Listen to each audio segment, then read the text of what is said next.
और अभी भी रूस यूक्रेन को लेकर एक बड़ी खबर आई है कि दोनों देश के राष्ट्रपतियों के बीच में बातचीत शुरू हो गई है। ट्रंप और पुतिन के बीच में बातचीत जारी है। राष्ट्रपति डोनाल्ड ट्रंप रूस के राष्ट्रपति व्लादिमीर पुतिन से मुलाकात कर रहे हैं, जिसमें फोकस है यूक्रेन और रूस के बीच जो चल रही है जंग, उसको बंद करवाने पर, वहाँ पे सीज फायर पे, और इसके साथ साथ अमेरिका और रूस के संबंधों पर भी बात होगी। पर इस वक्त ये बड़ी खबर आ रही है कि ट्रंप और पुतिन के बीच में बातचीत शुरू हो गई है और ये बातचीत चल रही है, जिसे लेकर काफ़ी उम्मीदें हैं कि शायद इससे रूस और यूक्रेन में के बीच चल रही युद्ध को रोकने की का कोई रास्ता निकलेगा, कोई राह निकलेगी। व्हाइट हाउस ने इस बातचीत की पुष्टि की है।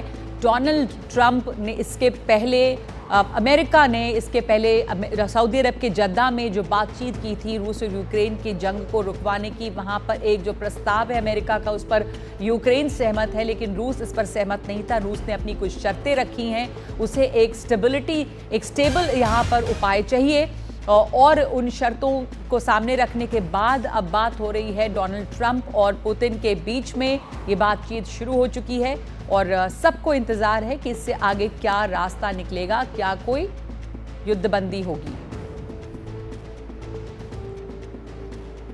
हमारे साथ उमा शंकर सिंह जुड़ गए हैं। उमा, इस बातचीत का बहुत इंतजार था और ये बातचीत अब शुरू हो चुकी है। उम्मीद हो रही है कि इससे कोई रास्ता निकलेगा। वैसे रूस की कुछ शर्तें भी हैं जो साफ तौर पर उसने सामने रखी थी, जिसमें एक परमानेंट सोल्यूशन और एक सिक्योरिटी की ओर रूस देख रहा है। एक डीमिलिटराइज जोन की बात कर रहा था रूस। जी बिल्कुल, देखिए जो जानकारी है उसके मुताबिक तकरीबन एक घंटे से बातचीत जो है वो चल रही है और बातचीत अच्छी दिशा में चल रही है।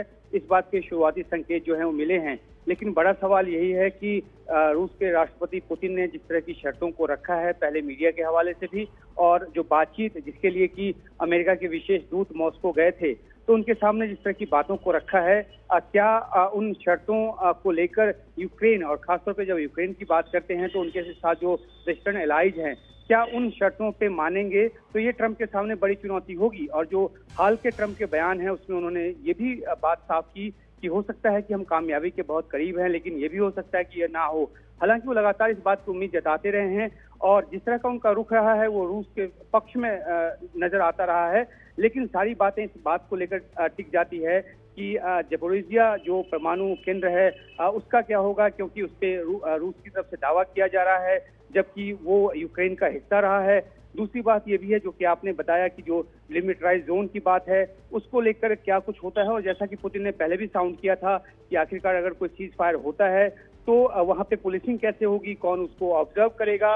वो यूक्रेन नेटो या यूरोप की सेना के बिल्कुल खिलाफ है। तो बहुत सारे ऐसे मुद्दे हैं जो तय होने बाकी है। ये अलग बात है कि यूक्रेन 30 दिनों के अंतरिम सीज फायर के लिए तैयार हो गया था, लेकिन वो जिन शर्तों पर तैयार हुआ था, रूस की जो शर्तें हैं उससे बिल्कुल अलग है। और इस बातचीत का जो कि ट्रंप और पुतिन के बीच पिछले एक घंटे से चल रही है, उसमें उन्हीं मुद्दों को लेकर बातचीत जो है वो चल रही है कि कैसे राष्ट्रपति पुतिन को उसके लिए मनाया जाए, या फिर राष्ट्रपति ट्रंप जो हैं वो कैसे उन बातों को यूक्रेन के सामने रखें।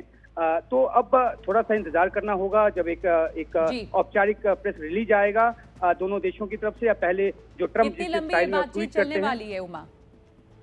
ये अभी कहा नहीं जा सकता, क्योंकि 1 घंटा 10 मिनट जो हमें जानकारी मिली उसके मुताबिक स्थानीय समय के हिसाब से 10 बजे बातचीत शुरू हुई है। वहाँ 11:12 अभी हो रहे हैं, यानी कि तकरीबन सवा घंटे से बातचीत चल रही है। ये कितनी और लंबी चलेगी और उसके बाद एक औपचारिक प्रेस रिलीज का हमें इंतजार करना होगा।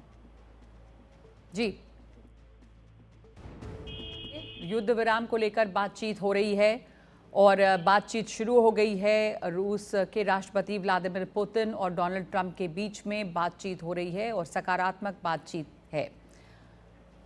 अब व्हाइट हाउस ने इस बातचीत की पुष्टि की है और सबकी नज़र इस पर लगी हुई है कि आखिर इससे क्या आगे का रास्ता निकलता है। रूस की कुछ अपनी शर्तें हैं, वो एक बफर जोन की मांग कर रहा है, वो एक डीमिलिटराइज जोन की बात कर रहा है और एक स्थायी सोल्यूशन की बात कर रहा है। एक छोटे समय के लिए युद्ध विराम के पक्ष में रूस नहीं है, यानी कि शॉर्ट टर्म सीज फायर वो नहीं चाहता है, लेकिन यूक्रेन अमेरिका के प्रस्ताव पर पहले ही सहमत है।